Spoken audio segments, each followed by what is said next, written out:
Hi friends, welcome to Adi960 Creations. Please do like, share and subscribe my YouTube channel. Egg తోటి boiled egg అలా కర్రీలో omelette, egg rice అలా ఇలా తినేసి మనం బోర్గా ఫీల్ అవుతాం కదా. ఎప్పుడు ఎగ్ అయినా బాయిల్డ్ ఎగ్ అయినా ఇంకేమైనా వెరైటీగా చేయాలనుకున్నప్పుడు ఈ కర్రీ ఒకసారి ట్రై చేయండి, చాలా బాగుంటుంది. ఫస్ట్ మనం ఎన్ని ఎగ్స్ తీసుకుందాం అనుకుంటున్నామో ఆ ఎగ్స్ అన్ని కారం వేసి బాగా బీట్ చేసుకోవాలి. మనం బీటర్తో అయినా బీట్ చేసుకోవచ్చు. నేను హ్యాండ్ బీటర్తో చేసుకున్నానండి. బాగా కలుపుకోవాలి. బీటర్తో అయితే మంచి ఫోమ్ వచ్చి ఇంకా ఫ్లఫీగా వస్తుంది.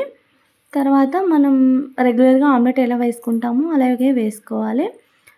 ఫస్ట్ నేను బాండీలో వేసుకున్నానండి. ఆ బాండీలో కొంచెం ఆయిల్ వేసి కొంచెం హీట్ అయిన తర్వాత కొంచెం ఈ మిశ్రమాన్ని దాంట్లో వేయాలి. ఈ ఎగ్ అది వేసిన తర్వాత ఒక్క నిమిషం అలా ఉంచేసి మళ్ళీ వెంటనే ఫ్లిప్ చేసేసేయాలి.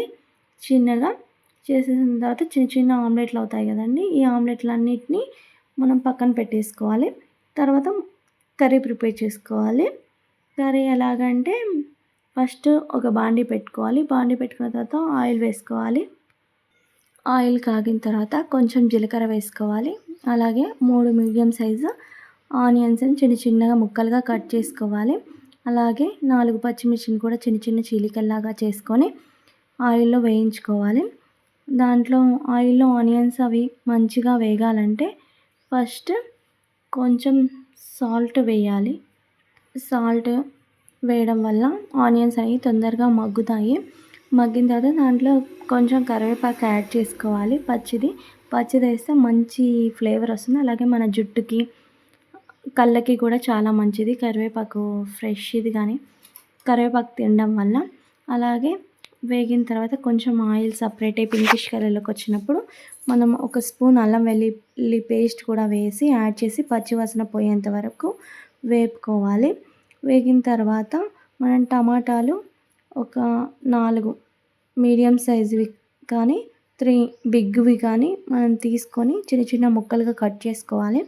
కట్ చేసుకొని అవి దీనికి యాడ్ చేయాలి. కర్రీకి యాడ్ చేసిన తర్వాత కొంచెం మీడియం ఫ్లేమ్లో పెట్టుకొని బాగా టమాటా ఉడికేంత వరకు, మెత్తగా అయ్యేంత వరకు, స్మాష్ అయ్యేంత వరకు మనం దాన్ని కలుపుకుంటూ ఉండాలి. అడుగంటితే కర్రీ టేస్ట్ అంత బాగుండదు, మారిన ఫ్లేవర్ వస్తుంది. అందుకే దాన్ని కలుపుకుంటూ ఉండాలి.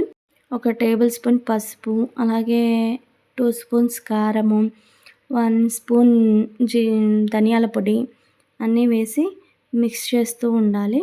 మిక్స్ చేసిన తర్వాత కొంచెం బాగా టమాటాలు అనేవి మెత్తబడిన తర్వాత మనం ఏం చేయాలంటే దాంట్లోకి ఒక 300 ml కానీ 500 ml వాటర్, మనం ఇంట్లో ఉండే వాళ్ళని బట్టి ఎక్కువ మంది ఉంటే 500 ml పోసుకోవచ్చు. తక్కువ మంది అయితే 250, 300 ml వేసుకుంటే బాగుంటుంది. వేసుకొని దాన్ని కొంచెం బాయిల్ అవ్వనివ్వాలి. మంచిగా బాయిల్ అయిన తర్వాత రోలింగ్ బాయిలింగ్ అంటారు కదా, అలా బాయిల్ అయినప్పుడు మనం ముందుగా ఆమ్లెట్లు వేసి పెట్టుకున్నాం కదండి, వాటిని మరీ పెద్దవైతే మనం పీసెస్గా కట్ చేసుకోవచ్చు.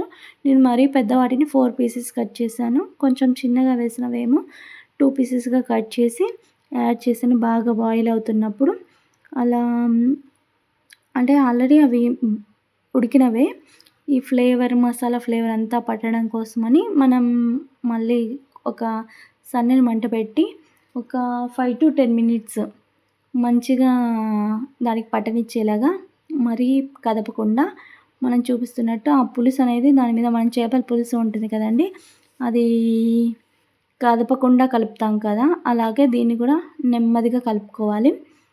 లాస్ట్లో నా దగ్గర కొత్తిమీర అవైలబుల్గా లేకపోతే నేను కసూరి మేతి వేసానండి. ఫ్లేవర్ చాలా బాగుంటుంది, టేస్టీగా ఉంటుంది. మీరు కూడా ఒకసారి ఇలా ట్రై చేసి కామెంట్ చేయండి. Thank you for watching. Don't forget to subscribe my YouTube channel Adi960 Creations. Thank you for watching.